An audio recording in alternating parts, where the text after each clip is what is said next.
Salut l'équipe, where is Brian? Brian is in the kitchen, ça je le sais. Mais quand on me demande where are Kylian and Frankie, là pour le coup, je n'ai rien à répondre malheureusement. Pour Kylian Hayes, 22 ans, Frank Ntilikina, 25 ans, l'aventure NBA semble déjà être dans une impasse aussi profonde que la carrière de Jesse Matador. Et ça, c'est pas rassurant.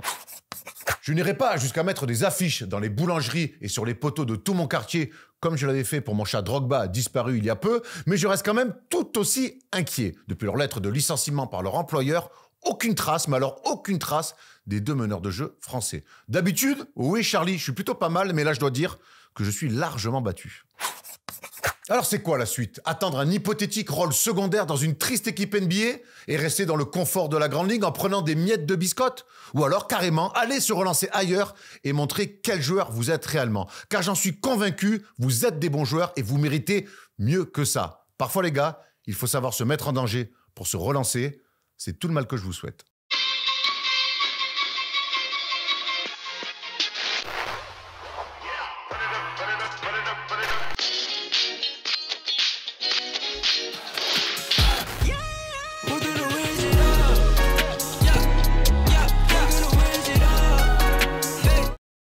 Salut l'équipe, on est jeudi et le jeudi, vous le savez désormais plus que jamais, c'est le First Day Show. Comment ça va les amis? Avec moi cette semaine, un taulier, Thomas Dufan assis dans le canapé, et un revenant, Théo de Rivers. Comment ça va Théo? Il me semble que c'est ta première dans ce studio brand new. Tu étais venu au 4e pour la libre antenne, ouais. Mais là c'est ta première dans ce nouveau studio. Sensation. Ben exactement, comme je disais, félicitations pour le nouveau studio qui claque. Je l'avais vu juste à l'antenne, c'était très beau, mais en vrai c'est encore plus cosy, chaleureux comme l'émission. On a un petit peu bossé parce qu'on se souvient que la première fois on était plus dans une salle d'attente de dentiste. Paraît-il. Salle d'attente un peu chic quand même. Oui, tout à fait, c'était le même endroit et puis les mêmes gens, mais oui, un peu plus de chaleur maintenant. Merci en tout cas pour ces bons mots, mon cher Théo. Théo, on est content de te revoir. Du coup, chaque fois que tu viens ici, on a envie de te demander un petit peu quelle est l'actu chez Rivers et quel est le prochain mot, et quand est-ce qu'il sort? Là, il y a le dernier numéro sur lequel on a longtemps bossé, un spécial Spurs qui sort, il arrive la semaine prochaine. Donc voilà, tous ceux qui l'ont commandé, ça part la semaine prochaine. Voilà, on avait eu envie, forcément avec toute la hype autour de Victor Wembanyama, on parle de Victor bien sûr dans le MOOC, mais c'est pas le point central de ce MOOC. L'idée c'était de remettre un peu en contexte, c'est quoi cette franchise qui ressemble à aucune autre franchise de toute la NBA. Donc voilà, que ça soit l'historique par la ABA, toutes les anecdotes qu'on connaît, le Big Three, mais même avant David Robinson, George Gervin, un petit peu ce qui fait cette franchise, et puis l'impact finalement qu'elle a eu sur toute la ligue et même sur le basket mondial avec RC Buford et Popovich. Cette espèce de... Longtemps on a dit que c'était une dynastie silencieuse, il y a eu aussi une révolution silencieuse de la part des Spurs, et maintenant quand on regarde dans l'arbre un petit peu de toutes les grandes franchises qui fonctionnent, soit ils sont inspirés de San Antonio, soit il y a un GM qui est passé par là-bas, un coach qui est passé par là-bas. L'arbre, le fameux arbre des Spurs, c'est vraiment impressionnant en fait. Thomas, c'est vrai que les Spurs, c'est une franchise particulière, on a du mal, on va pas se lancer dans un débat des Spurs, ça sera d'ailleurs l'occasion de faire une émission spéciale Spurs, mais c'est une franchise particulière. Ouais, particulière absolument, parce qu'elle travaille bien. Il y a tout ce côté cérébral, à la fois sur le scouting, sur la tactique grâce à Popovich, et puis grâce aussi, et tu as raison de parler de l'arbre, eh bien par l'influence que cette franchise a sur toute la NBA, sur les 29 autres équipes, par le passage d'un ancien joueur, d'un ancien coach, d'un ancien dirigeant. Il n'y en a pas deux comme ça, je te rejoins complètement. Même les grandes franchises que l'on connaît, donc les Celtics, les Lakers, j'en citerai pas d'autres, eh bien n'ont pas autant d'influence. L'ADN des Spurs, c'est aujourd'hui l'ADN de toute la NBA quelque part. Aussi, on peut retrouver un peu l'influence. Moi, je pense que c'est chez OKC, mais on sait quelque part que... avec le Thunder, dans la construction, je trouve que dans la manière de travailler, il y a un petit peu de similitude, mais en même temps, c'est Sam Presti, qui est un enfant des Spurs. J'ai l'impression qu'on est exactement ce qu'on dit. Exactement. Théo, on va pas parler aujourd'hui des Spurs, mais tu verras tout à l'heure dans le sommaire, on a plein de choses à dire, puis de toute façon, tu sais parler de tout. C'est quand même la magie du personnage. On vous rappelle que toutes nos émissions, First Day Show compris, et la libre antenne, donc aussi du lundi, sont en podcast sur toutes les plateformes que vous pouvez trouver. Je vais pas toutes vous les citer, mais vous les connaissez. Donc, vous pouvez nous retrouver en podcast, métro, maison, dodo, où vous voulez. Petit écouteur, téléphone. Et vous nous avez en podcast. Sommaire de la journée, Thomas? De la semaine. Allez, c'est parti. On ne doit pas l'emballer, en tout cas. Moi, je suis très emballé par ce sommaire. Il y aura des news. Et on va revenir sur la performance monstrueuse de LeBron James dans ce derby de Los Angeles, qui était bien excitant et avec un final exceptionnel. On va parler de LeBron sur ce match-là. On va aussi parler de LeBron et de son potentiel futur contrat. Est-ce que les Lakers doivent leur signer? C'est une grande question qu'on va se poser dans la news. On aura aussi pas mal d'autres choses à voir dans le débat. Le débat, on va se demander qui est actuellement, pour vous, le futur MVP de la saison. Bon courage, il y a du monde sur la corde à linge. On fera une palette sur Chet Holmgren, très intéressant, qui bat déjà des records, tonton. Il devient le premier joueur à faire des choses que personne n'a fait alors qu'il a 13 ans et demi. Incroyable. Et on finira par un exercice où là, on peut me dire ce qu'on veut, on peut sortir les stats, que je régale. C'est le quiz où la semaine dernière, je sais pas si tu as vu le qui suis-je, J'ai pas vu celui la semaine dernière. Il a duré 8 secondes. Il a eu sur la fac, C'est quoi? C'était qui déjà? C'était Troy Murphy. Troy Murphy. Je l'ai pas eu sur la fac tout de suite. C'est Jamal Magloire, t'as eu sur voilà. la fac. Et je Il l'ai est vu. très bon, je pense. Bravo à lui. Bah, écoute, bravo. Il n'y a pas de petite victoire. Il n'y a pas de petite victoire, mais il n'y a que des grandes émissions et on commence avec les news. Avant de se lancer dans les news officielles, on a 2 petits shout-outs à faire avec Thomas. Le premier, c'est sur Nanterre hier soir, qui a accueilli à la U Arena un magnifique match de basket. On a assisté à un match fantastique entre Monaco et Nanterre. À la Paris La Défense Arena. Tu le dis mieux que moi. À Paris La Défense Arena, oui. J'ai eu la chance d'être invité par les copains de Nanterre pour voir eh bien, la 3e plus grosse affluence de l'histoire du championnat de France. Et les 3 sont pour Nanterre dans cette superbe salle. J'ai assisté à un super match. Bien sûr, Monaco a gagné sur la fin, etc. Mais je me suis régalé parce que l'ambiance était top dans cette très très très grande salle, la salle du Racing, surtout 35 000 places là en configuration basket, c'est 15 000. Je me suis régalé. J'ai pu voir ensuite Pascal Noladio, je l'ai croisé, Peter Corneli qui est à Monaco bien sûr, et j'embrasse Benjamin Sen et Johan Bégarin que j'ai croisé aussi, et Amadi Ndiaye. Alors là hier un flow mon gars exceptionnel. Donc bravo Amadi si tu nous regardes. C'était très cool et c'est une nouvelle preuve que les salles du basket professionnel en France se porte très bien. Vous savez que c'est un record d'affluence. D'ailleurs, c'est la même chose aussi en Ligue 1, on a battu le record d'affluence. Donc, nous, les Français, on se déplace, on aime se déplacer pour voir le sport pro. Je trouve que c'est une bonne nouvelle. Après quelques semaines après la Adidas Arena, c'est bien comme ça qu'on puisse enchaîner des belles affluences et du joli spectacle. Du joli spectacle, elle nous en a offert toute sa carrière. C'est Isa Yacoubou qui prend officiellement sa retraite. Isa Yacoubou a 37 ans, elle qui a fait 147 sélections en équipe de France, donc qui met un terme à sa magnifique carrière, passée par la Chine, passée par l'Italie notamment. On se souvient d'elle aussi au début à Tarbes, passée par Bourges, voilà, et puis bien sûr l'équipe de France, l'une des pivots les plus dominatrices qu'on ait pu voir, hein, d'où son surnom, Chakoubou. C'est le meilleur surnom qu'on ait pu imaginer. Ouais, clairement, c'est une joueuse exceptionnelle dans le panthéon des meilleures joueuses de l'équipe de France, sans aucun doute. Elle nous a régalé de nombreuses fois, et puis elle avait un style à part. Et puis, même jusque dans ses dernières saisons de professionnelle, elle domine. Voilà. Donc Isabelle Yacoubou et domination, ça va ensemble dans le basket féminin. Tu veux nous dire un petit mot sur Isabelle Yacoubou? Bah non, très grande carrière, comme vous l'avez dit. Et puis un impact, c'est vrai, on se rappelle l'impact incroyable qu'elle pouvait avoir dans un match, quoi. Forcer la défense adverse, a changé complètement son plan de jeu. Et puis, il y a aussi le tempérament, tu vois. C'était une joueuse qui était moteur, en fait, par l'enthousiasme qu'elle apportait. Donc, plein de bons souvenirs avec Isabelle, carrément. D'Isabelle Yacoubou à LeBron James, il n'y a qu'un pas. Parce que hier soir, donc LeBron James jouait face aux Clippers. Bah oui, on fait les transitions qu'on peut. Hein. On a les transitions qu'on mérite. LeBron James hier soir jouait face aux Clippers. Ils ont été malmenés, les Lakers, pendant 3 quarts temps. Ils ont été menés jusqu'à 21 points.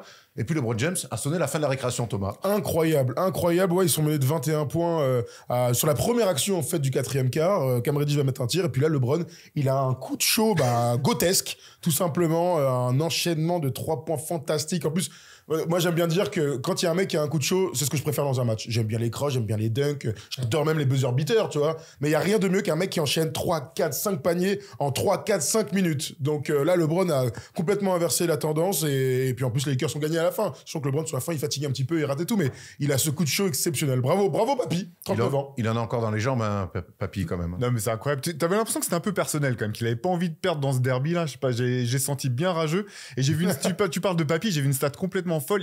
C'est le 2e joueur qui marque le plus de points sur contre-attaque de toute la ligue.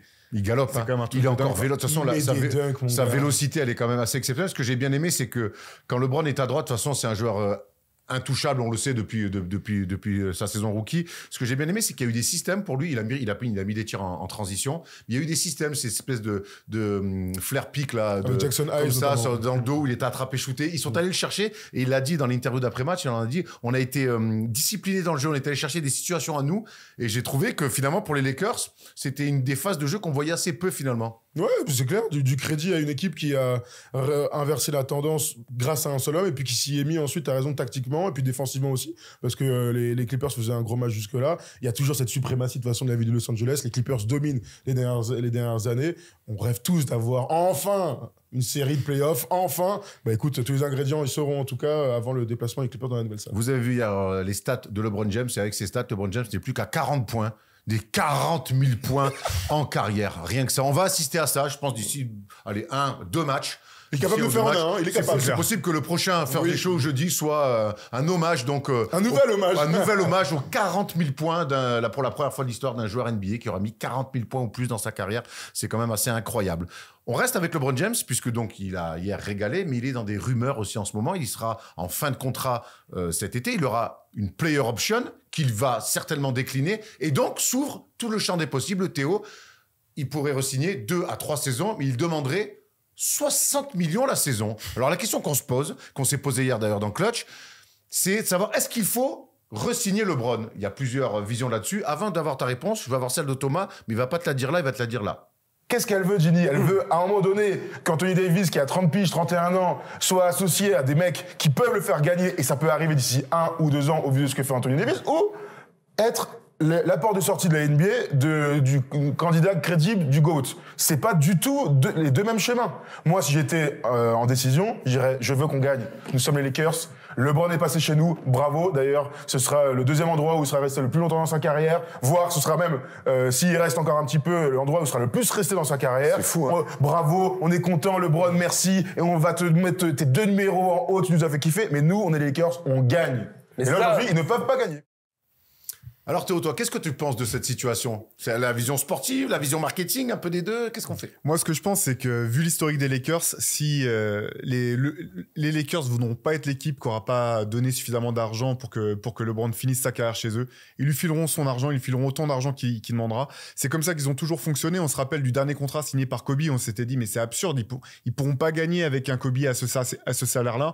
Mais il y a une question de legacy. Ils voulaient que Kobe reste chez eux jusqu'au bout. C'est aussi une manière de dire aux futurs stars qui seront attirés par le luxe ou par le palmarès des Lakers, bah, venez chez nous, on sait prendre nos soins de nos stars. Moi, je pense que du côté des Lakers, c'est plutôt cette question-là qui se posera plutôt que celle de la flexibilité. Il y a un peu un paradoxe, c'est-à-dire qu'on est en train de se dire qu'à 39 ans, LeBron James est fringant comme jamais on a vu des mecs de cet âge-là. Et en même temps, on se dit, toi, tu penses, et je te rejoins là-dessus, en fait, LeBron, tout aussi fringant qu'il a à 40 ans, c'est un inhumain, mais tu gagneras pas comme ça. Tu gagneras pas avec ce mec-là. En tout cas, en l'état actuel des choses, non, on peut parler de LeBron, Anthony Davis, mais de l'équipe au global. Cette équipe, on a tous du mal à imaginer qu'elle soit championne. On l'a vu l'année dernière en finale de conférence, l'écart qu'il y a eu après le sweep face aux Nuggets. Et puis, tu parlais de la fin de Kobe, et je te rejoins, mais je pense aussi à ce qui s'est passé avec le Shaq. Alors, bien sûr, situation complètement différente, hein, bien sûr, mais à un moment donné, ils ont choisi de laisser partir Shaquille O'Neal, l'un des joueurs les plus dominants de l'histoire, l'un des mecs on savait déjà qu'il allait avoir son maillot en haut, bah ils l'ont transféré contre Brian Grant. Bon, pas que, hein, bien sûr. Lamar Odom, mon petit Lamar quand même. Je trouve ça beaucoup plus drôle de dire que Brian Grant. Mais voilà, donc ils ont été aussi capables à un moment donné de faire des choix pour que leur vieille gloire vieillissante, comme Shaquille O'Neal en 2004, eh bien partent. Donc tu vois, mon cœur balance entre, moi j'aime cette franchise, j'ai envie de l'avoir gagnée, que ce soit avec LeBron ou un autre, moi je serai toujours fan de cette équipe, donc j'ai envie que cette équipe ait le plus de chances de gagner un titre. On va se projeter, imaginons que les Lakers filent les fameuses 60 millions par saison à LeBron sur 3 ans. On va voir ce que ça fait dans le cap space. Et on va voir que quelque part construire autour de ça, parce qu'on voit qu'Anthony Davis, lui aussi, a un énorme contrat, il va rentrer dans plus de 60 millions de dollars. On va voir qu'à un moment donné, il y aura 2 joueurs à 60 millions ou plus, et que derrière, pour construire, même si le cap space va évoluer avec le nouvel accord télé, mais malgré tout, ça laisse quand même assez peu de marge, Théo. Mais je suis complètement d'accord. La question, moi, j'ai plutôt envie de l'inverser, en fait. C'est plutôt à LeBron que j'ai envie de poser la question de savoir qu'est-ce qu'il veut faire de ses dernières saisons en NBA. Il veut jouer avec son fils. Prendre le maximum de thunes. Est-ce qu'il veut gagner des titres? Et là, je pense qu'effectivement, il a un moment de sa carrière où les deux sont pas compatibles. Il y a un moment où s'il veut vraiment avoir le plus de chances de gagner une nouvelle bague, il faut qu'il fasse un sacrifice salarial. Et maintenant, je lui jette pas la pierre non plus s'il dit, non, je vais prendre le maximum d'argent. C'est son choix. Après tout, t'as fait une carrière comme ça. Il s'est mis en position de pouvoir dicter ses conditions, mais je pense que la question elle se pose de ce côté. En tout cas, je serais très surpris que les Lakers ne s'alignent pas sur ce que LeBron leur demandera. À partir du moment où ils se mettent d'accord oralement sur on continue ensemble, on peut se dire que c'est pas une question d'argent. Enfin, je pense qu'on est plutôt d'accord. Si LeBron reste, ils vont lui donner le maximum. LeBron, il n'est pas du genre à dire, même s'il avait fait avec Miami, on se souvient, c'était aligné avec D. Wade et Chris Bosh à l'époque pour avoir le même salaire, mais on ne peut pas imaginer que LeBron... Avec une envie de gagner. Non, mais je veux dire, il l'a fait. Moi, je prends juste les faits. Et là, on peut imaginer que LeBron reste. j'ai du mal à imaginer LeBron prendre 15 millions pour dire allez les gars, on va se renforcer. Voilà. Mais pour moi, il ne le fera pas. Aujourd'hui, le personnage qu'il est, qui dépasse complètement le cadre du basket, il y a beaucoup d'affaires. C'est un mec investi de partout, qui a des business de partout. Il a besoin d'avoir. Alors, il en manque pas. Mais Oui, quand tu es milliardaire, le mec. D'accord, mais quand tu es à ce niveau d'investissement, je le vois. En tout cas, je ne le vois pas. Je me mouille un peu. Je ne le vois pas laisser 40 millions sur la table en disant j'en prends que 15 ou 20 et derrière on va pas. Ce serait louable, hein. Ça serait fantastique. Ce serait fantastique, mais personne n'y croit. Ouais, limite, ce qui sera intéressant, c'est de voir comment le deal sera structuré, en fait. Quelles seront les options, au bout de combien d'années? C'est plus ça que je pense c'est là-dessus que ça se jouera, je pense. Écoute, on verra bien. En tout cas, Clutch, vous avez vu l'extrait avec Thomas tous les mercredis de 17h à 18h avec 18h à 19h.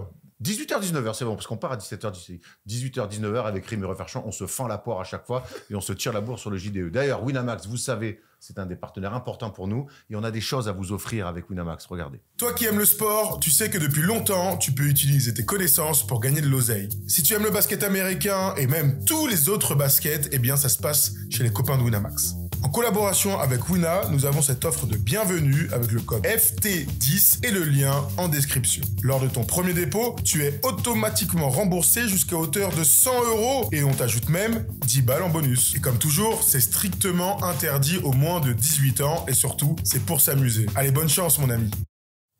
On reste à Los Angeles, mais on va du côté des Clippers de cette fois-ci. J'ai même envie de dire, on reste à LA.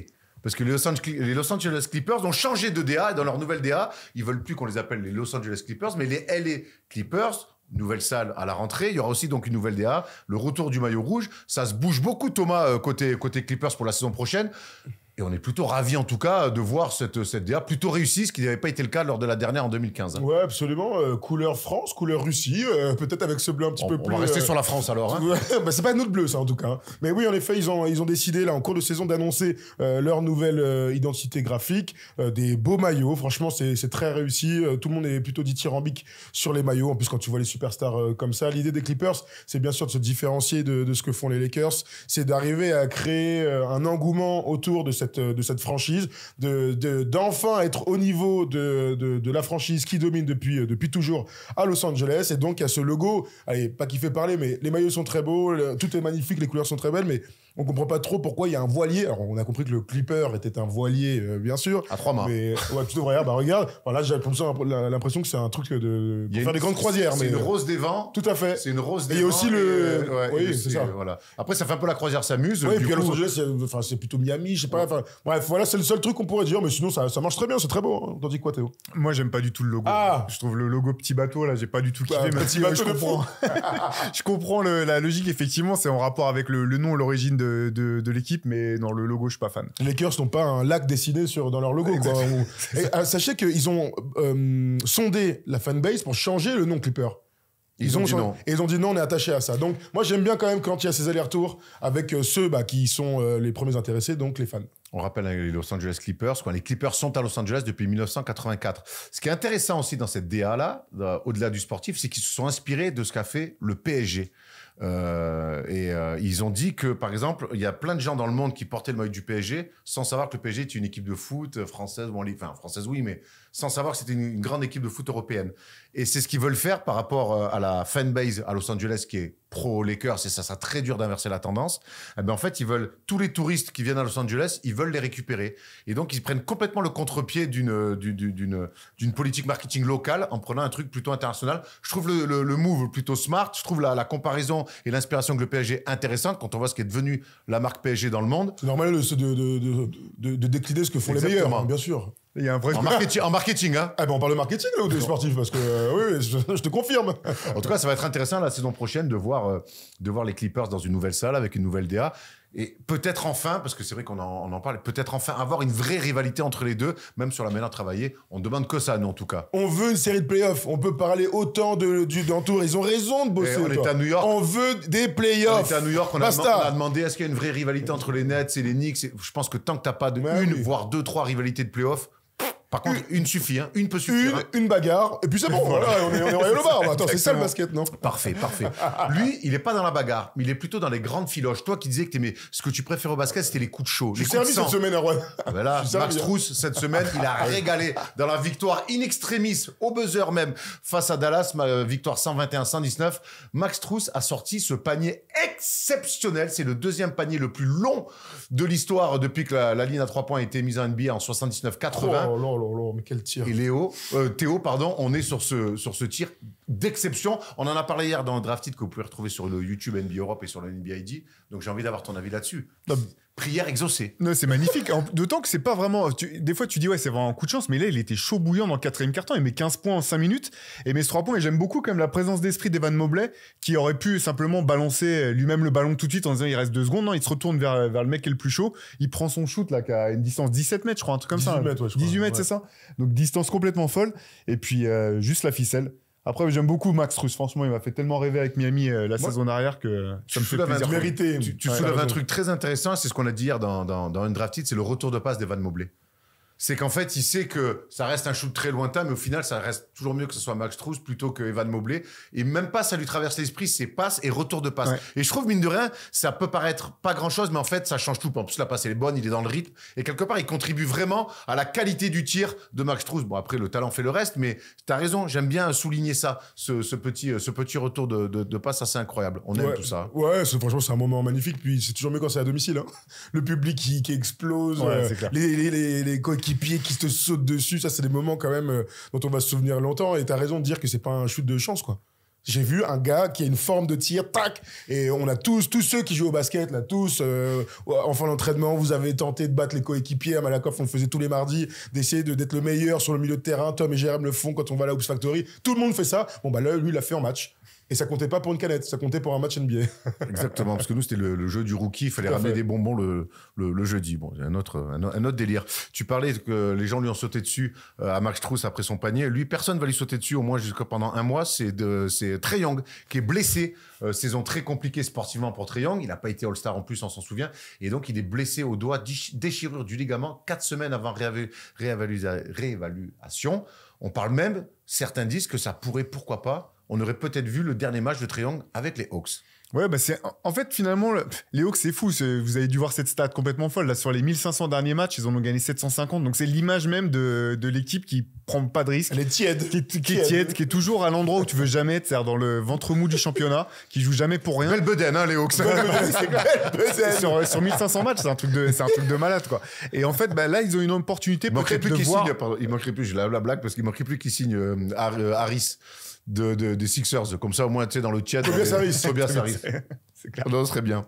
Donc là, il y a une opportunité peut-être à saisir malgré tout pour Atlanta, pour voir ce que peut être une équipe sans Trae Young. Toute cette équipe qui était construite autour de lui. Il y a aussi Okongwu qui est blessé pour un bon moment. Donc de évaluer vraiment ce qu'ils ont.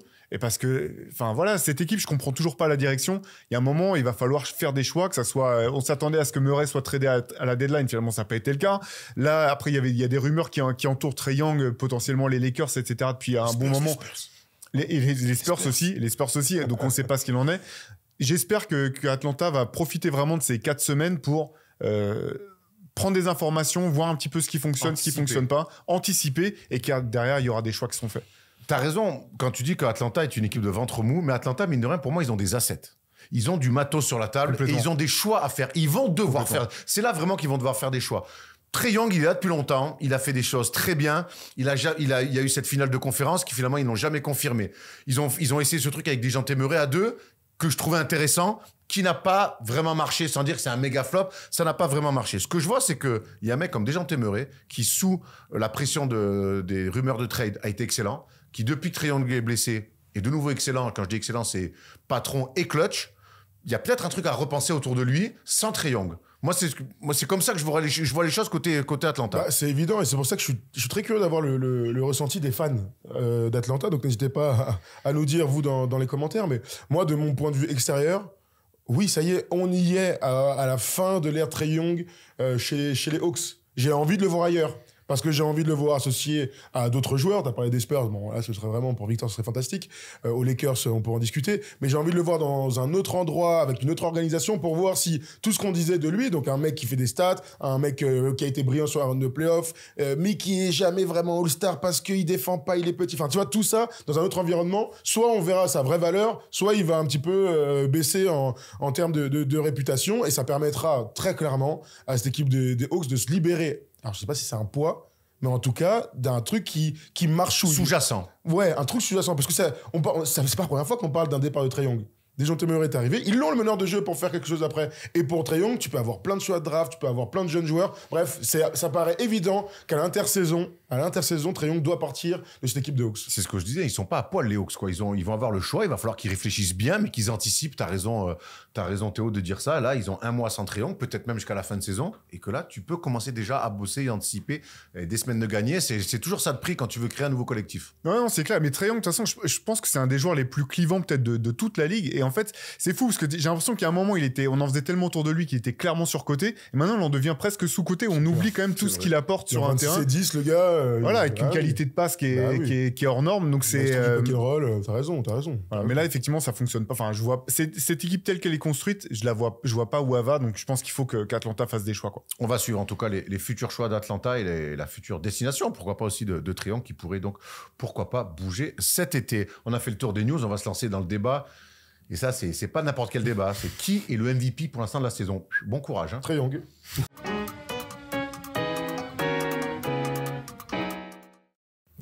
Cette saison, la course au MVP est aussi disputée qu'un écran plat un jour de Black Friday. Et donc, on va se poser cette question de savoir qui est pour l'instant le MVP de la saison. Bon courage, les gars. Moi, je vais vous laisser parce que c'est bien trop compliqué. C'est des questions qu'on aime se poser comme ça à mi-3/4 saison. Et cette année, est-ce que vous partagez déjà cet avis que c'est une course très, très disputée avec au moins 3, 4, 5 noms?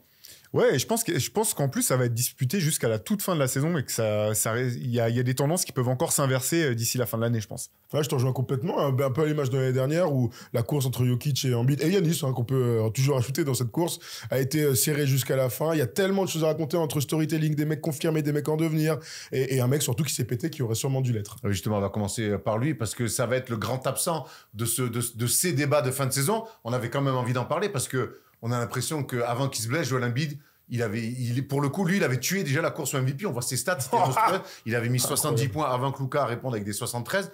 Mais sur les premiers mois de la saison, on est d'accord qu'Embiid avait tué la concurrence pour le titre de MVP. C'est vrai qu'à Noël, on était tous plutôt d'accord, les observateurs, pour dire que Joel Embiid allait l'être, parce que son équipe faisait toujours pareil, hein, c'est toujours les mêmes ingrédients, son équipe était très bonne, qu'il y avait un vrai engouement, et on pensait pour le titre, et puis lui, il fait des stats historiques, on n'a pas vu ça depuis chaque machin, enfin bref, la série de matchs à 30 points et plus, qui était exceptionnelle, mais bon. En 3/4 temps.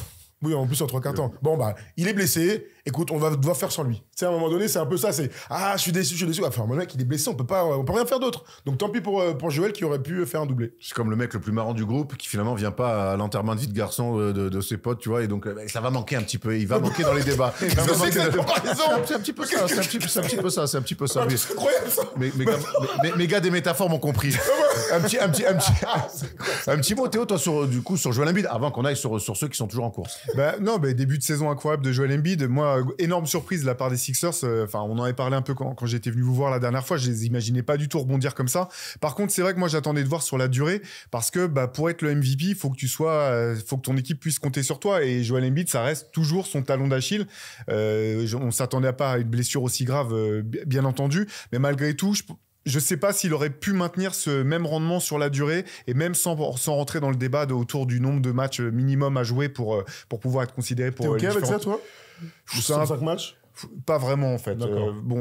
Je pense que ça doit être un facteur malgré tout parce que les matchs il faut les jouer en fait et que tu peux pas être simplement faire 3 matchs, avoir des stats incroyables et pas être là. T'es pas éligible. Voilà, il faut que ton équipe puisse compter sur toi suffisamment. Par contre, de là à donner un chiffre un petit peu comme ça qui rédhibitoire, je trouve ça un peu absurde. Mais après, tu vois, c'est toujours pareil, c'est l'entre-deux quoi. Il y a pas d'entre-deux, c'est un chiffre et c'est vrai qu'en fait au début les joueurs n'ont pas dit grand-chose et au fur et à mesure on a vu les joueurs rater des matchs, pas qu'Embiid, même à Liberton, les joueurs ont commencé à dire, et les observateurs, dont certains sont anciens joueurs, ont commencé à dire mettre un chiffre, t'as raison, si tu le dépasses, c'est fini. T'imagines, tu le dépasses d'un match, ça n'a aucun sens.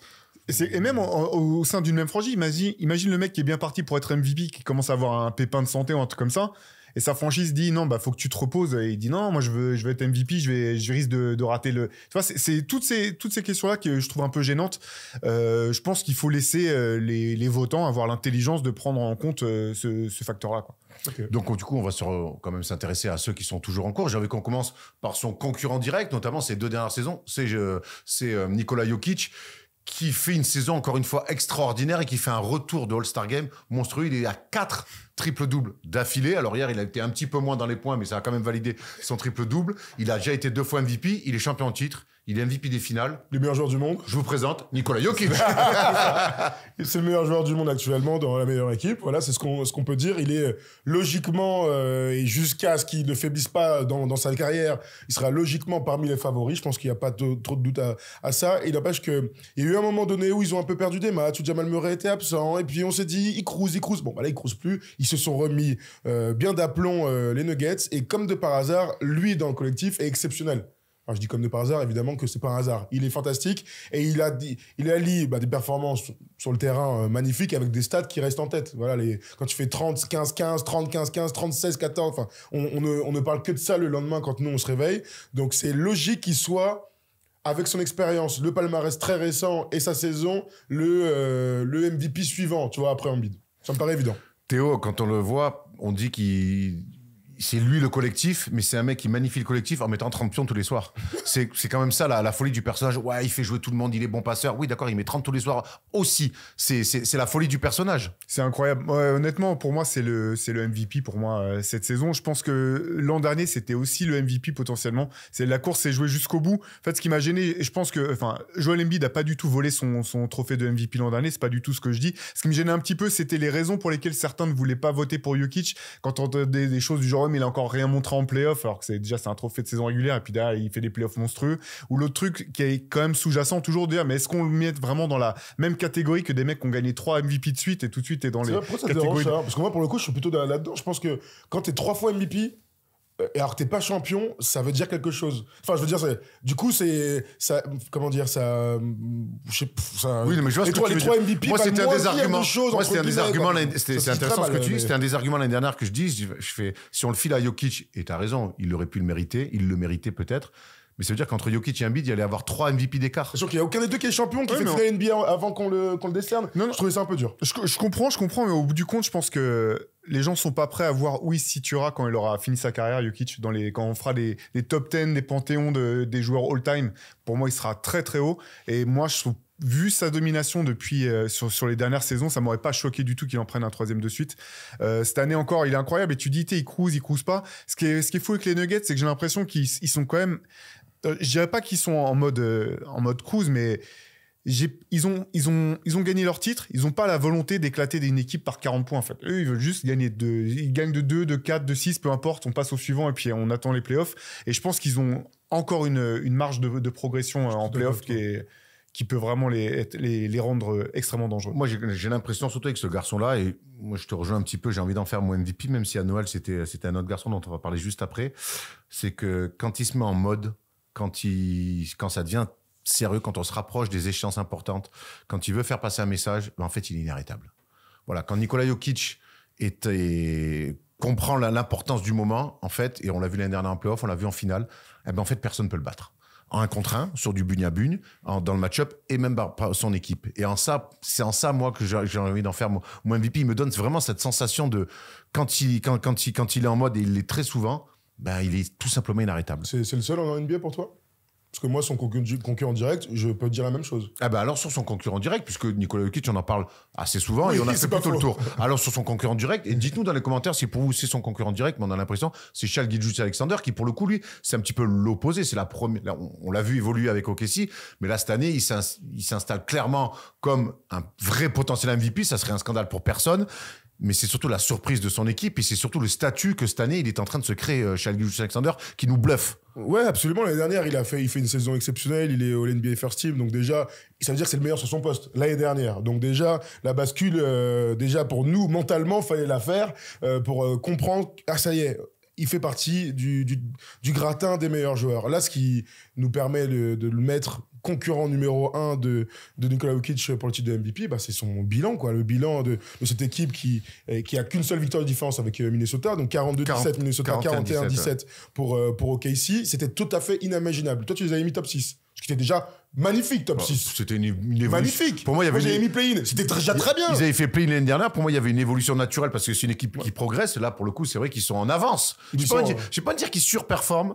Ça, on verra dans le temps. Alors, on verra dans le temps, mais je ne vais pas dire qu'ils surperforment parce que c'est une équipe très bien construite pour qui je vois un vrai brillant avenir. Pour moi, ils sont juste en avance. Voilà. Ils sont en avance, ce qui permet d'être premier de la conférence Ouest. Ex-aequo, c'est juste exceptionnel. Moi, je vous dis très clairement, c'est mon MVP. C'est mon MVP parce que OKC est donc la deuxième équipe la plus jeune de toute la NBA, 24 ans. La plus jeune, c'est les Spurs. Qu'autour de lui, il n'a pas de mecs référencés. Donc, je parle des vétérans. Je parle de mecs qui ont eu de l'expérience avant, qu'on a vu ailleurs, qui viennent amener leur expérience, etc. pour pouvoir grandir. Non, il y a un chef. C'est lui, il a des bons joueurs en devenir, Jalen Williams et Shuttlegam qui changent absolument tout. Mais tu as un boss qui tire la quintessence d'un effectif qui te permet d'être premier dans la conférence Ouest. Donc je sais pas si Denver passe, je change de ma théorie, mais à l'heure actuelle, pour moi, il n'y a pas un mec qui rend meilleur les autres mieux que Shai Gilgeous-Alexander. Meilleur que Nikola Jokic même, je dirais. Ouh, hot take, hein, on aime bien ça. Bah, alors moi j'adore j'avoue que l'an dernier en fait sa saison était tellement folle que j'étais pas certain qu'il pourrait répliquer. Là ce qui est fou, ce qui fait encore mieux même que l'an dernier avec une équipe qui est bien plus forte, donc je vais pas dire que j'y croyais pas du tout, mais j'étais pas sûr en fait. Shai, je le trouve incroyable, j'adore OKC. Par contre, c'est vrai que pour reprendre sur ton dernier point, moi je laisse quand même là-dessus, je mets Jokic devant en fait parce que il est quand même plus encore dans l'efficacité que Shai, ce qui est fou. Ce qui est complètement fou offensivement, rebond. Et même, ce que je trouve intéressant dans l'évolution de Jokic, c'est que même défensivement, en fait, à un moment, il y avait des stats complètement folles qui voulaient te faire croire que c'était le meilleur défenseur de la ligue. Là. On en avait parlé une fois, ce qui était complètement absurde. Mais là, pour le coup... C'est Stephen Hawking qui avait fait un calcul pour nous faire croire. Avec son ordinateur d'il y a 70 ans. C'est ça. Du coup, là, je trouve qu'il est devenu... En fait, son QI incroyable en attaque qu'on connaît, il commence à l'appliquer en défense. De Jokic. Je parle de Jokic. Et je trouve que maintenant, il est vraiment sur le point de devenir un espèce de capitaine de défense comme il est capitaine d'attaque dans l'anticipation de ce qui va se passer, etc. Et dans la capacité à rendre les autres meilleurs. C'est vrai que je te rejoins, Erwan, cette équipe d'OKC, je pense qu'elle est pas du tout... Elle surperforme pas. En fait, c'est les performances qui lui vont. Par contre, effectivement, ils sont en avance. Et notamment parce que moi, j'imaginais pas que Chet serait aussi prêt, aussi fort, aussi complet et performant qu'il l'est pour sa saison rookie. On peut rajouter Jalen Williams, qui est fantastique. Moi, ce qui m'embête dans ce que tu dis, c'est que là, tu réponds à la question qui est le meilleur joueur du monde. C'est Nikola Jokic, j'ai pas de problème avec ça. Comme LeBron a été pendant 10 ans le meilleur joueur du monde, mais on donnait bien le MVP à d'autres. Pendant les années 90, Michael Jordan était le meilleur joueur du monde, et on donnait des MVP à d'autres. Parce que là, je suis en train de lire une saison. Et la saison que font les Denver Nuggets, elle est attendue pour moi. Ce qu'il est en train de faire Nikola Jokic, c'est extraordinaire et tout. C'est attendu. D'être pas loin d'un triple-double, c'est dans mon système, il n'y a pas de problème, et il aura peut-être 4 ou 5 MVP à la fin de sa carrière, j'ai pas de souci avec ça. Ce que sont en train de réaliser individuellement d'abord Shai Gilgeous-Alexander et OKC, c'est tout à fait inattendu. Et donc en ça, pour moi, tu actionnes un truc différent sur la lecture pure de cette saison, c'est ils sont tous en train de nous surprendre, et s'ils finissent avec l'avantage du terrain de la conférence Ouest, que je rappelle qui est 10 fois meilleure que la conférence Est, eh bien c'est un exploit absolument surhumain, et en ça, sachant qu'il y a un mec qui a des stats comme Michael Jordan lors de ce titre de MVP, je dois lui donner ce titre. Mais là, il est deuxième meilleur scoreur de la ligue. Ouais, meilleur intercepteur. Meilleur intercepteur. Et un truc que j'aime bien aussi, quand on débat comme ça des MVP qui se tirent la bourre, c'est les confrontations directes. Et cette année, OKC avait gagné 2 fois à Denver, dont une fois sur un game winner de Shai Gilgeous-Alexander. C'est tellement serré entre ces mecs-là que moi, c'est des petites choses que j'aime bien aller chercher, revoir les oppositions. Et c'est vrai que ce tir-là, on s'en souvient, il met un énorme tir à Denver. Donc, ça peut peut-être, à un moment donné, si ça reste aussi serré, faire basculer un peu c'est Luka qui est deuxième. Le titre. Il n'est pas deuxième meilleur scoreur, il est dans le top 5. C'est Luka avec ses 34 points, deuxième meilleur scoreur. Non, alors oui, mais pareil, Embiid, il est plus... Embiid, en fait, comme il n'a pas joué assez de matchs, il n'est pas considéré, donc il ne pourra pas être meilleur scoreur non plus, Joel Embiid. Donc c'est Luka le meilleur scoreur et c'est Shai qui est deuxième meilleur scoreur. On va la prendre cette déclat. Bien sûr, remporter le titre de MVP, c'est tout en haut de mes objectifs personnels. J'entends ce qu'il dit, évidemment, mais pour l'instant, j'essaie de me concentrer sur le quotidien. C'est ce qui m'a permis d'en arriver là. Je serais stupide de me concentrer sur autre chose. Donc voilà, sur le titre, sa déclaration sur le titre de MVP.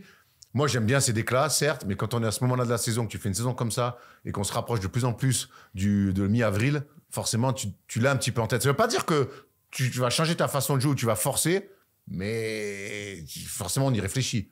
Bien sûr. Non, c'est clair. Mais en fait, c'est une question qui est compliquée. Mais c'est vrai que tu vois, je vois pas pourquoi finalement le fait que ce soit une surprise te donne plus d'arguments du fait que tu puisses être MVP. En fait, tu disais, en fait, Jokic, ses stats sont tellement folles qu'elles sont banalisées. Mais comme tu l'as dit, il est presque à un triple-double de moyenne, pas loin de 60% de réussite au tir. On avait fait dans notre podcast, on avait fait un classement sous forme de draft de qui est le joueur le plus clutch de la ligue. Et on prenait à tour de rôle, on prenait quelqu'un. J'étais le premier. Moi, j'ai pris Jokic tout de suite parce que je me dis, s'il y a un match à gagner, je veux que ce mec-là ait la balle entre les mains. En fait, il peut faire la bonne passe, il peut te tuer à 3 points s'il le faut, il peut aller marquer de près. Si en fonction de la défense, il va s'adapter, trouver la personne adéquate.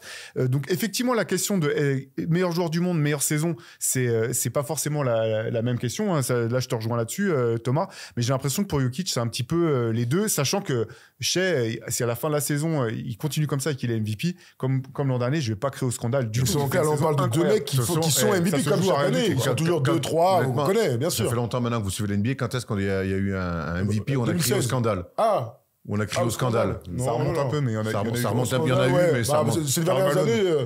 Quoi, Carmelo 99 sur le lockout, là. Oui, bon, après, ils ont joué 25 matchs, les mecs. Mais il y en a eu d'autres. Je te rejoins un petit peu. Je comprends ce que tu veux dire, bien sûr. Je crois quand même que je dois toujours prendre, quand je fais une lecture d'un joueur, prendre son entourage. Donc, ce que j'espère de la franchise en début de saison, ce qu'ils produisent, qui sont ses coéquipiers, qui est le coach.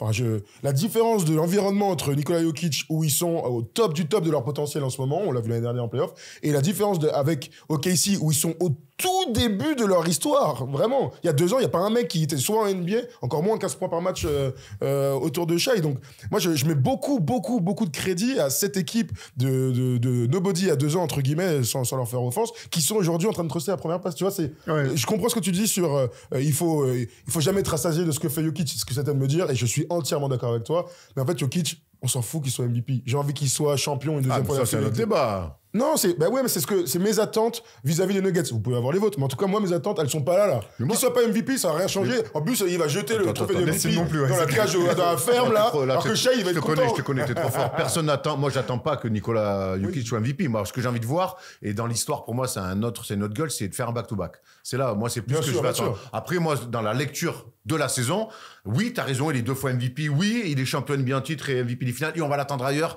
que sur un titre de MVP. Mais à bout d'un moment, il est tellement fort que on est obligé de le mettre, tu vois. En fait, il nous force à le dire, vas-y, je te mets là. Tout à fait. Parce que moi, Shai, il m'enthousiasme de manière fantastique, je trouve ça exceptionnel, et on va en prendre pour 10 piges. Donc c'est génial, avec une équipe qui construite autour de lui, qui s'est accaparé, fantastique, un nouveau coach, on adore, ok, si. Mais au bout d'un moment, ton tour, il est là, tu vois ce que je veux dire, j'ai pas dire. Donc ça veut dire quoi, ailleurs. Tu choisis Jokic, du coup, là? Moi, je te l'ai dit hier, moi, je suis sur Jokic. Et pourtant, j'ai énormément. Et je te dis, à Noël, j'étais pour Shai et j'avais des cœurs dans les yeux pour Shai et j'en ai encore. Mais l'autre est tellement fort depuis 1 mois et demi que je me dis, ouais, frère, t'es tellement fort. Bon, après, ça reste toujours encore des détails. Et il reste surtout encore 2 mois de compétition. Je vous donne une petite info, là. Vous savez que la NBA sur NBA.com fait toutes les semaines sa course au MVP. NBA Ladder. Tout à fait, le NBA Ladder, tout à fait. Et je vous donne une petite info, puisque Nikola Jokic était le MVP, donc, sur les 5 premières semaines, avant d'être dépassé à partir de la 7e semaine par Embiid, qui a trusté ce trophée jusqu'à sa blessure. Et depuis 3 semaines, c'est Jokic qui a récupéré la place de numéro 1. Et pour la première fois, Shai passe 2e. Il n'a jamais été numéro 1, donc d'après NBA.com. Donc on dit pas n'importe quoi. Ah, mais vous dites pas n'importe quoi, je vous rassure, oui. On a parlé de Joel Embiid, qui n'est plus dans la course. On a parlé de Nikola Jokic. On a parlé de Shai Gilgeous-Alexander. Il y a encore des joueurs. On va surtout parler de Jason Tatum. Et là, il y a un vrai débat autour de lui. C'est parce que Jason Tatum, il est premier de NBA avec des stats que vous voyez ici. MVP, disons-le. Des stats de MVP. Il a le meilleur bilan de la ligue. Il a 5 matchs d'avance même sur Minnesota, ou peut-être 4 avec le match d'hier parce que Boston, je crois, n'a pas joué. Il a une équipe d'une solidité incroyable. Il a un super coach, même si c'est un jeune coach. Et pourtant, Jason Tatum, j'ai envie de dire, n'arrive que 3e. Pour l'instant, dans la discussion entre... Comme ça, 3e. Ah bon, 3e, c'est Luka pour moi. Hein. Il est même pas 3e. T'as raison. Et je le mets même pas 3e. 3e dans la discussion, là, j'en parle là. De toi, pardon. Dans la discussion là, il y a un vrai débat autour, et aux États-Unis aussi, autour de Jason Tatum. C'est que, t'as raison, il arrive, tu dis 3e, il arrive même que 4e, alors que c'est le meilleur joueur de la meilleure équipe. Absolument. Et donc, lorsque tu es le meilleur joueur de la meilleure équipe, naturellement, tu vas recevoir des voix parmi, vous savez que les journalistes, je vote pour 5 personnes pour le trophée du MVP. Donc, moi, j'ai pas de souci avec l'idée qu'il soit dans la course. Le problème de Jason Tatum, c'est que les candidatures des autres joueurs individuellement sont au-dessus. Voilà, alors il a 27 points. C'est clairement des stats de MVP. Hein. Je répète, 27 points, 8 rebonds, 5 passes, des bons pourcentages. Avec ça, t'es MVP sur les 30 dernières années. Avec le bilan qu'il va avoir, ils seront peut-être à 65 victoires. Il n'empêche que Jayson Tatum joue dans un collectif exceptionnel, où leur 5 majeur est le meilleur de la NBA sans aucun doute. Que je remets encore la big picture avec la surprise, le potentiel. Ils sont en train d'exploiter complètement sur cette saison régulière le potentiel qu'on les imaginait à l'été dernier avec l'arrivée de Porzingis et de Jrue Holiday, sans aucun doute. Et puis il y a un dernier truc, et là c'est vraiment mon avis, et donc j'espère que les fans des Celtics et de Tatum vont se boucher les oreilles, mais malheureusement Tatum est une superstar random. Donc il est dans le 1% des meilleurs joueurs, sans aucun doute, mais lorsque je vais le comparer à toutes les autres superstars, elles ont toutes un argument en plus que Jayson Tatum. Donc un titre, déjà un titre de MVP, avec des mecs qui sont là depuis pas mal d'années. Un exploit, alors on va me dire que l'année dernière sur un Game 7, il met 51 points, c'est le record de tous les temps. J'ai aucun problème avec ça. Mais Jayson Tatum, s'il faisait partie des tout meilleurs joueurs de tous les temps, je crois qu'il serait déjà champion. Il aurait déjà fait son run exceptionnel. Il aurait déjà actionné, pourquoi pas, un titre de MVP. Là où, par exemple, on parle de Luka Doncic, toujours chaque année dans la course au MVP, on n'a aucun souci à le mettre dedans. Tatum, en fait, on l'a jamais mis dedans. C'est peut-être un édit de sale gueule, mais c'est, moi en tout cas, à mon avis, c'est une superstar random. J'en ai déjà vu des dizaines des joueurs comme Jayson Tatum. Là où tous les autres qu'on vient de citer, j'en ai vu très peu. Ben, je suis pas loin de partager ton avis. On va se faire défoncer, fais attention. Thomas. Non, mais tout d'abord, c'est ce que tu disais au début, c'est qu'en fait, le truc, c'est d'un pur point de vue statistique, les 2 joueurs qu'on a cités avant, et puis on pourra peut-être même parler de Luka derrière, ils sont au-dessus, en fait, de Jayson Tatum. Effectivement, Jayson Tatum, c'est le meilleur joueur de la meilleure équipe, et en même temps, d'un côté, tu pourrais dire, oui, bah, du coup, il est pas obligé de faire autant statistiquement que les autres, et en même temps, si tu regardes ses pourcentages de réussite, par exemple, ils sont en dessous de ceux de Jokic ou ceux de Shai Gilgeous-Alexander. Pour moi, d'un point de vue statistique, il est quand même en dessous de ces joueurs-là. Et je te rejoins sur le reste, c'est une superstar.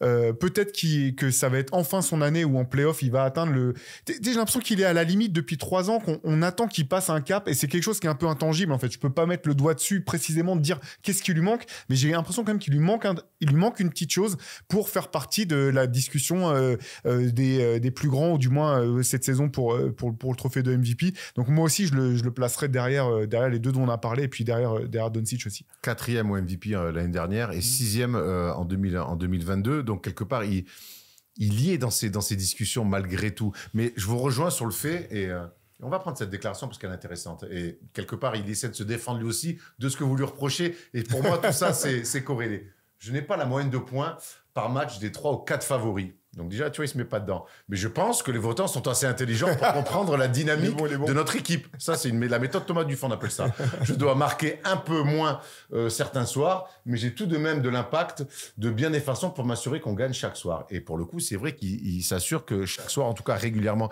il gagne. Dans la course au MVP, où finalement, on a parler de Shai, où le Thunder surperforme avec son bilan qu'on n'attendait pas là, les Nuggets qui sont à leur place. Que vaut le bilan collectif finalement dans cette course au MVP? On sait que pour le rookie de l'année, ça rentre pas du tout en compte, pour le MIP non plus, mais le bilan de l'année pour le titre de MVP, est-ce qu'on lui donne l'importance qu'il mérite?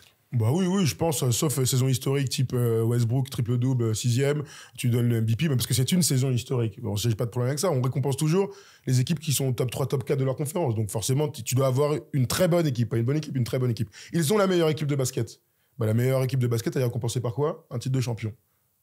Donc, voilà, moi, c'est comme... Aujourd'hui, Jayson Tatum, il en est presque un peu ce que tu disais avec Jokic. On l'attend pas là. On l'attend pour être champion NBA. Ah, non, moi, je l'attends là, mais le problème, c'est qu'il est pas malheureusement, il n'est pas au niveau des autres concurrents. Donc, tu sais mais s'il est champion, on en parlera. Quand tu me décris Jayson Tatum, je pense à un mec, un ancien Celtics, qui a jamais été MVP, qui a été franchise player toute sa vie chez les Celtics, comme est en train de le devenir Jayson Tatum, qui a été champion une fois, qui a été MVP des finales, c'est Paul Pierce. Pour moi, Jayson Tatum, je pense qu'il est plus fort. Il est plus fort que Paul Pierce, mais dans ce que tu me décris, d'un mec qui sera jamais MVP, qui pourra même, je vais plus loin, être le visage de la ligue, ben c'est un peu Paul Pierce, mais Paul Pierce a quand même marqué l'histoire de la franchise, n'a jamais été MVP de la ligue, il a jamais vraiment pu l'être, mais il a été pourtant le leader quand Garnett et Ray Allen arrivent, et c'est lui qui est MVP des finales, et il n'y a pas photo. Je trouve qu'il y a des similitudes finalement entre les deux quand je vous entends. Parce que hier, quand on discutait un peu de ce débat-là, moi je disais, regardez, si on se base sur ce qu'on a connu plus jeune, sur ces postes d'arrière ailier, il y avait vraiment une différence entre Kobe, Allen Iverson, allez, je prends que ces deux-là parce que c'est les premiers qui me viennent. Et il y avait une différence avec Vince Carter, avec Ray Allen, avec tous ces gars-là qui étaient tous des All-Stars. Ils ont fait des All-NBA, etc. Mais il y avait une différence. Alors, il y avait une différence de palmarès, mais aussi une différence individuelle sur leurs stats et sur ce qu'ils étaient capables de faire. Tu vois, on n'a jamais mis les mecs dans la même discussion. Donc, Jason Tatum et le Vince Carter de Shai et de Luka Doncic. Et je rajoute Devin Booker. Hein. Devin Booker, Jason Tatum, je les mets dans le truc. C'est-à-dire que... Oui, T-Mac, j'ai oublié. Tu vois, T-Mac, qui a été meilleur scoreur et tout. Donc, je te dis pas toute sa vie, il sera dans le chapeau 2. Il peut actionner le chapeau 1 en étant champion et en faisant la grande saison exceptionnelle qui lui permettra d'être MVP. D-Wade n'a pas été MVP et pourtant, je le mets chapeau plus haut. Et par exemple, comme Chris Paul, qui à un moment donné aurait pu être MVP, je le mets un petit peu dans ces eaux-là, quoi, tu vois. Il leur manque le grand run de playoff, la grande saison pour, ils seront Hall of Famer bien sûr, mais pour accéder au gratin. Elle est dure celle-ci parce que c'est un bête de joueur, il me régale et qu'il est encore tellement jeune que tout est possible. Ouais, et puis dans ce qu'il dit, il a tout à fait raison. Il est exceptionnel dans l'équipe qui est la meilleure équipe cette année. Il fait énormément de choses. Tu le retires de l'équation, les Celtics sont plus du tout les Celtics. Donc il a raison là-dedans, mais voilà, je pense quand même qu'il est un pas en dessous, même si c'est pas un grand pas, mais il est un pas en dessous des autres. Bon, on a fait le tour sur Jason Tatum. Dites-nous dans les commentaires ce que vous pensez, parce que ce débat sur Jason Tatum, hier on l'a déjà fait, ça a duré 2 heures, c'est passionnant. Non mais c'est vrai, on est en train de dire d'un mec qui est le meilleur joueur de la meilleure équipe, qu'en fait, ouais, gros, en fait, t'as passé les épaules. Horrible.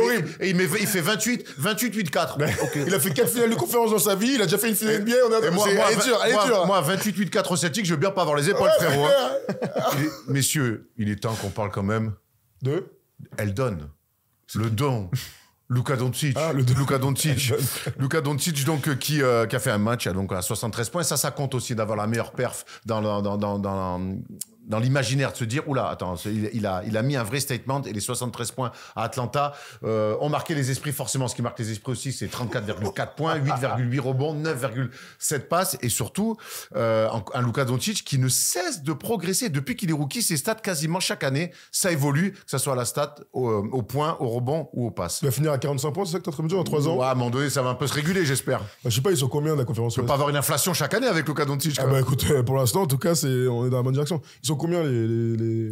Ah, on y arrive, ils sont 8e aujourd'hui. Bon bah voilà, donc il est pas dans la conversation. Ni plus ni moins. Bah il est 8e, gros jeu, oui. Pour moi, il est complètement dans la conversation. Merci, ça me rassure un peu. Et je suis curieux de voir comment les Mavs vont finir la saison. Déjà, en début d'année, moi, je pensais que cette équipe était très dangereuse. Je m'attendais pas à ce que les trades qu'ils ont fait à la deadline soient aussi pertinents. Je trouve que finalement, ils ont vraiment très bien joué à leur carte. Ils progressent en défense. Et je suis curieux de voir effectivement comment va se finir la saison. Parce qu'on parlait tout à l'heure, on disait en introduction que la course pour le titre de MVP allait être longue et que ça pourrait aller se jouer jusqu'au dernier match.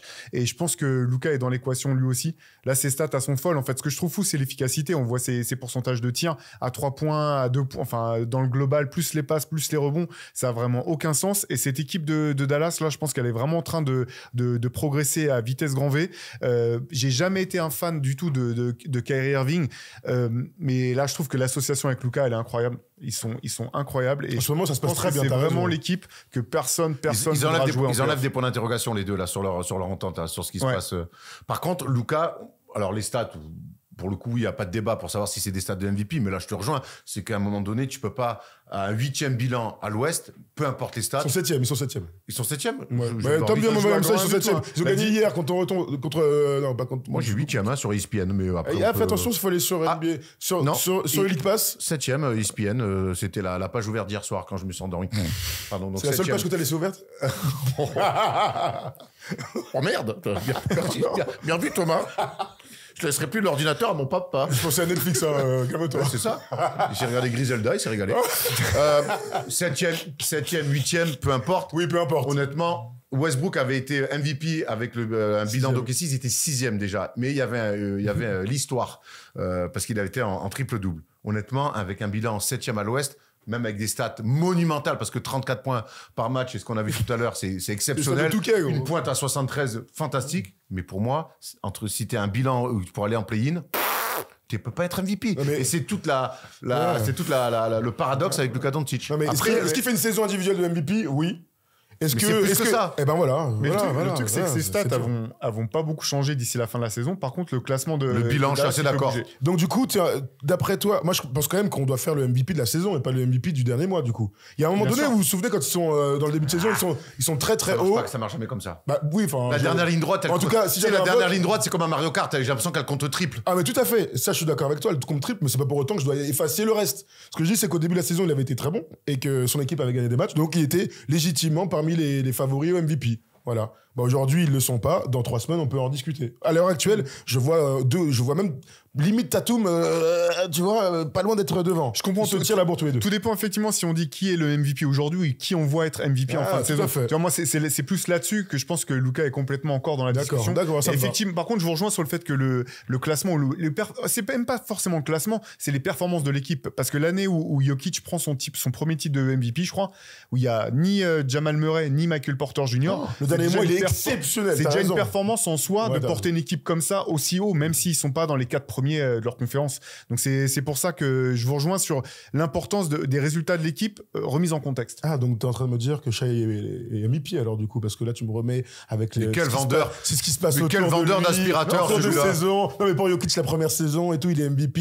Il y a des blessés, du coup il prend des no-name avec lui et puis Mais il va il y a gagner des pas de blessés, matchs. ok, si. Par contre, Moline, Non, mais c'est pas les mêmes. Pourquoi C'est les- pas les les mêmes. Mais no-name ouais, mais ouais, il y a 2 ans il n'y avait pas un mec en NBA. Ouais, d'accord, après on a le droit. Tu sais que le futur MVP dans 20 ans, je le connais pas encore. Mais bon, il va être MVP le mec, tu vois. Donc là on compare 20 ans et 2 ans. Je te dis qu'il y a 2 ans, il n'y a pas un mec. Dans l'effectif, il n'y a pas un queumé qui a de l'expérience. Après, On a ils compris. ont 24 ans. On a compris que tu votais Shai- pour Shai. Allez le Canada. Moi, je te jure que si. Allez le Canada. Que s'il est Canada MVP, libre, oh la Québec vache. libre. T'as Oui. sorti un drôle de truc Ouais, de ta ouais, bouche, là. terrible. Un enfant, Que je moi pense. aussi, Shai MVP, je serais ravi pour toute l'histoire. Et C'est ça, rageux. on a entendu Doc Rivers qui avait essayé de convaincre Shai de ne pas le trader. T'as vu passer ça? C'est extraordinaire. Il avait son pipeau à la main ou pas, Doc Rivers, quand il sortait ses Il y fameux. avait il y avait Romain Duris derrière toi. Arrête parce qu'il y a Austin Rivers qui va te vrai, répondre en live et ça c'est bon, il le fait plutôt bien mais il sera fan de toi mais il va te démonter la gueule mais il sera fan. big fan. Il faut qu'on parle de Giannis évidemment lui aussi champion il y a quelques années double MVP. Giannis il fait encore des stats de MVP, on le voit, merci la régie, bravo. Mais alors lui pour le coup il a attendu ailleurs. En fait, on peut le mettre MVP. Et j'ai vu un truc ce matin de dire qu'on est en train de dire que Denver, c'est tout super la saison qu'ils font. Milwaukee, ouais, ça fait moins kiffer. Non. Il y a 2 matchs d'écart entre les deux. Bah oui. Il y a 2 matchs d'écart. Donc Giannis, en fait, il est clairement candidat au MVP cette année et il peut l'être une 3e fois sans problème. Yannick, je pense qu'il est finalement le plus gros, je pense, handicap pour Yannis pour être Son MVP. frère. C'est ce non, mais c'est ce qui se passe en coulisses en fait. C'est que tout le bordel autour du renvoi d'Adrian Griffin et la nomination de Doc Rivers, si ça prend pas, à un moment, t'es le meilleur joueur de la franchise. Je vais pas dire qu'il tire les ficelles, mais en tout cas, t'es un pion essentiel dans ce qui se passe. Si ça fonctionne pas, c'est de ta faute en partie. Surtout quand tu montes au créneau en réclamant un certain nombre de choses. Et donc, bah, effectivement, il y a pas tant que ça de différence entre ce que tu disais entre Milwaukee et Denver, mais le truc, c'est que Denver, je vois facilement où est la marge. Je pense qu'il y a vraiment ils peuvent activer un bouton en playoff en restant sur leurs principes pour passer un cap. Les Bucks, c'est plus compliqué. Moi, je pense que, je le disais dans Clutch cette semaine à Thomas, moi, je pense que Denver et Milwaukee, ils ont deux choses en commun. Une chose en commun, c'est qu'ils ont de la marge. Alors, une équipe joue mieux que l'autre, t'as raison. Sans aucun doute, ouais. Mais pour moi, Milwaukee, ils ont une marge de bâtard. Pour moi, Milwaukee, ils jouent comme des pieds, ils se font chier, ils défendent quand ils ont envie. Par contre, quand ils ont envie, ils défendent. Là, tu mets plus un panton, ils remettent des cannes. Et si tu te retrouves dans un money time avec eux, ils ont beau avoir fait 3 quarts temps et demi minables, ah ben, ils vont te baiser. Ils ont de la marge sur leur conférence. Voilà. Quand tu dis ça. Ah, sur leur conférence. Ouais, Sur c'est leur important conférence. parce que sinon pas Voilà. à Denver quoi. Parce Voilà. Mais pour moi, Denver a de la marge, mais avec tout le QI basket qu'a cette équipe-là. Milwaukee, il y en a un peu moins. Je trouve qu'ils peuvent jouer un peu plus dur Milwaukee quand ils ont envie. Mais pour moi, je trouve qu'ils ont de la marge. Et j'arrive pas à l'expliquer, mais quand je les regarde, je me dis, ah ouais, en fait, ils ont de la marge. Est-ce qu'on a déjà vu un MVP avec un changement de coach en cours de saison? Là, comme ça, dans vos têtes. Bonne question. Bah, vraiment, là, quand tu dis ça tout à l'heure, Adrian Griffin, le bordel, le spleen. Quelle fac Le spleen terrible de Damian Lillard, hein, vraiment, qui vit une saison très triste. Il a encore dit il y a pas longtemps qu'il se faisait chier clairement à Milwaukee. En plus d'un divorce compliqué avec. Gros, après, c'est la vie de tous les joueurs de Pro B, hein, moi, ce qu'il me raconte. Hein. Il est dans une ville, il va s'entraîner, il rentre chez lui, il a rien à faire. Il se plaint pas. Il non, est triste. ouais, C'est oui, pas pareil. ouais. Non, mais il y a une attends, t'as le droit d'être triste. Là, on lui pose la question, ça se voit que vous êtes pas bien. Ouais, bah, en même temps, je suis en plein divorce. Ouais, bah, du coup, il y a des circonstances atténuantes. Ça veut pas dire qu'il va pas être bon en playoff et tout, mais t'as raison de parler de l'envers du décor. Personne n'a envie que Giannis soit, par les fans des Bucks, qu'il soit MVP cette saison. Ça n'aurait pas de sens. Et encore une fois, ils ont viré leur coach en cours de saison. Du coup, est-ce que c'est déjà arrivé dans l'histoire? Ils ont viré leur Jamais, coach je en crois. saison. Ça, je sais pas, je crois pas. Ouais, je sais pas, du coup, mais ouais. même, je pense que le fait que le two-man game qu'on attendait entre Lillard et Giannis, qui finalement ne se fasse pas aussi bien que ce qu'on espérait, je pense que on est tous un peu déçus des Bucks, même si les résultats sont très corrects et que Giannis a des stats de MVP. Mais quelque part, l'image générale nous fait tellement pas kiffer qu'en fait, ça lui enlève des points pour le titre de MVP. À commencer par le front office, vu qu'ils ont viré le coach. Donc, tu vois, on est tous d'accord. C'est assez bizarre unanime. la lecture de la saison de Giannis et des Bucks même en général. En tout cas, il est dans la course, Pépère. Il est toujours, dans la course. toujours. On va se faire 2-3 shout-outs parce que l'émission commence à être très longue, mais comme chaque fois que tu es là, on a des milliards de choses à dire. Il y a quand même deux petites mentions. Vous allez m'en dire quelques-unes. Ce qui vous passe par la tête comme ça, de mentions moi, je pense qu'on a tout pour le dit, hein. MVP.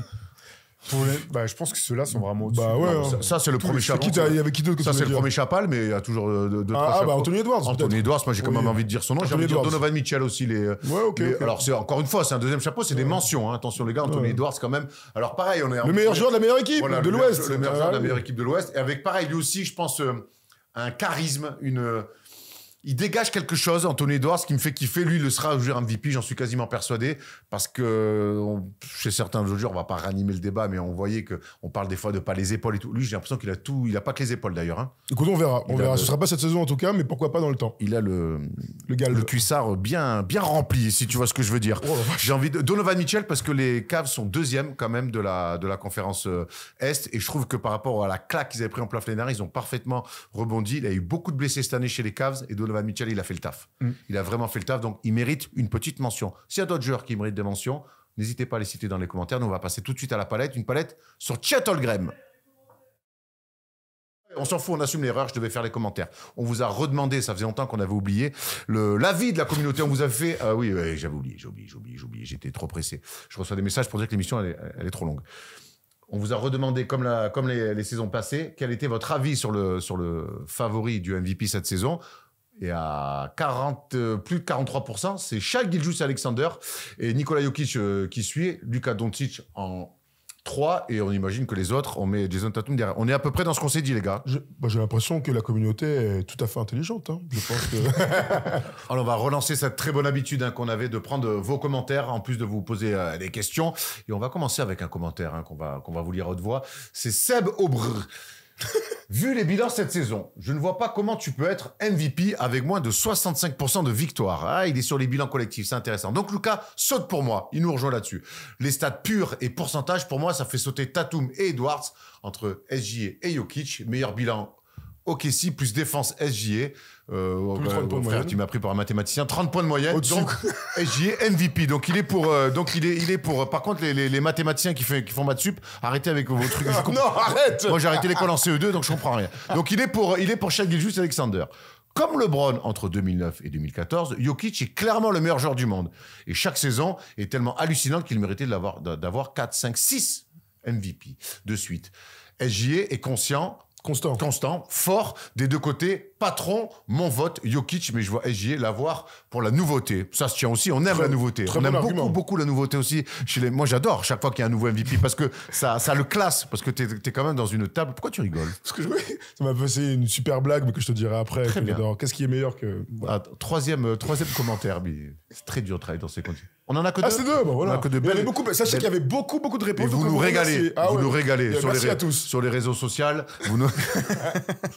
LES, évidemment. Vous nous régalez, en tout cas, c'est toujours un plaisir. Et donc, on va maintenant, on va reprendre l'habitude de vous mettre le sondage le mercredi soir pour avoir des infos un petit peu aussi dans le débat du jeudi. On a fait le tour? Oui. C'était gaillard, hein. Ouais, Palette, vache. Chet Holmgren, et on finit par le quiz. Chet Holmgren, la palette.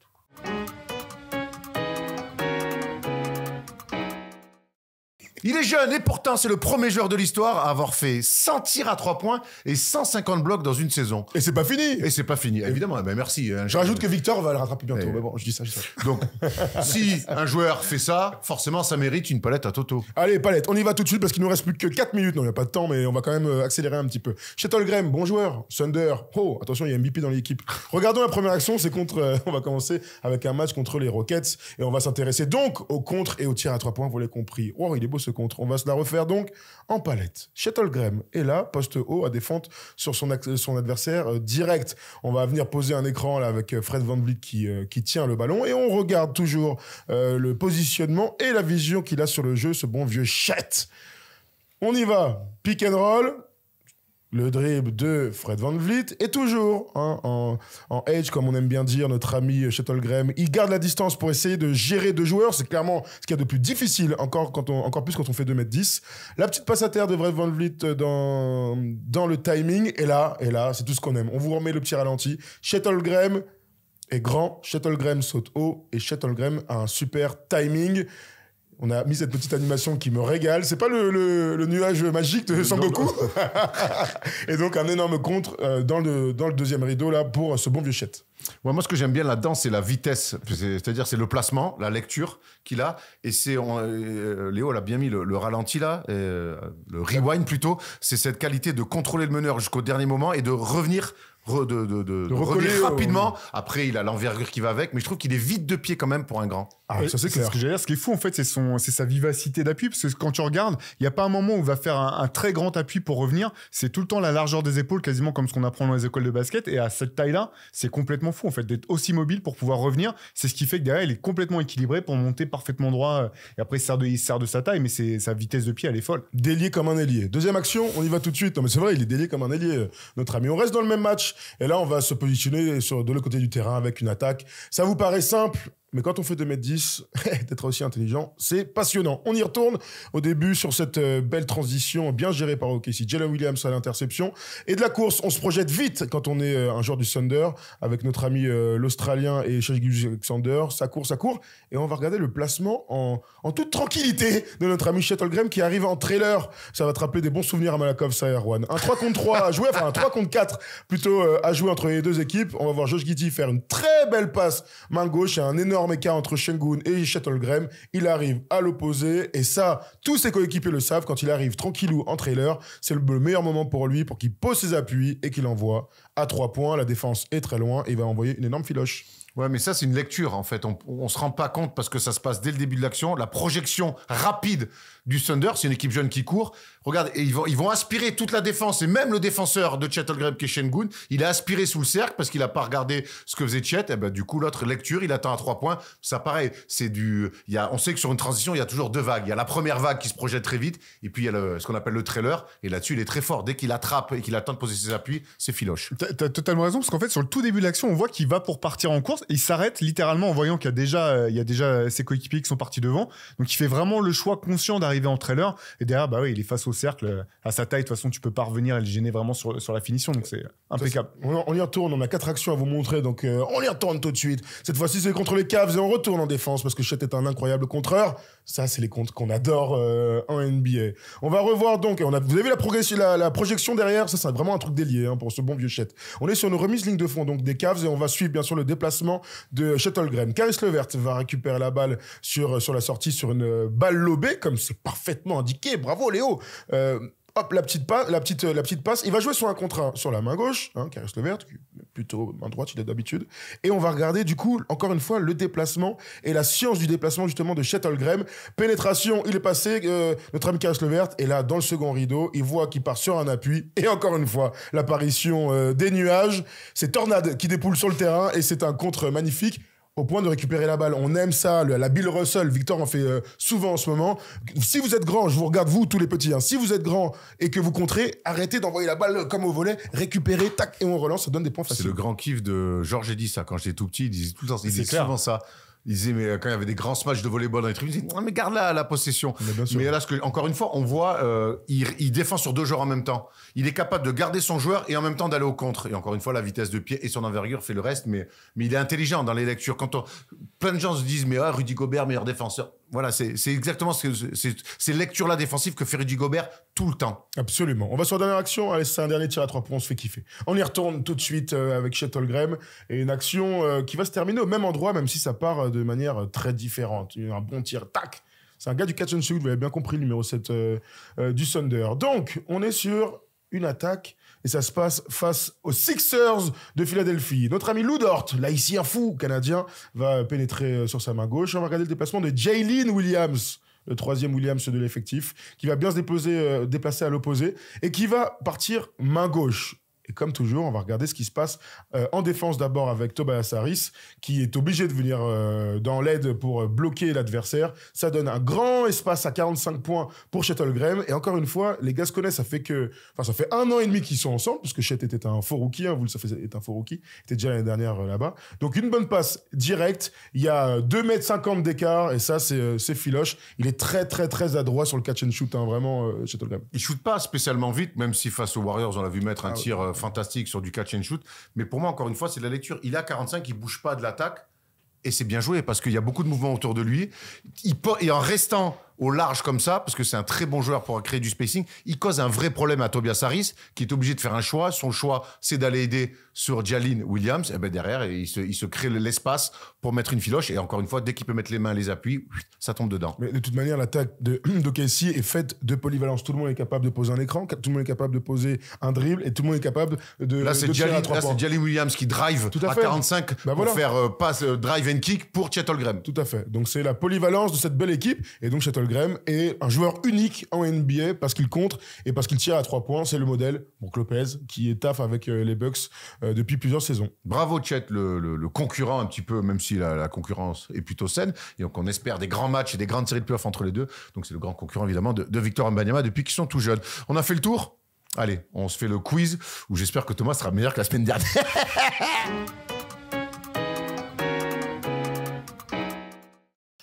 Allez, qui dit fin d'émission, dit quiz, et difficile aussi pour les quiz de donner un MVP cette saison. Vous vous tirez bien la bourre les deux.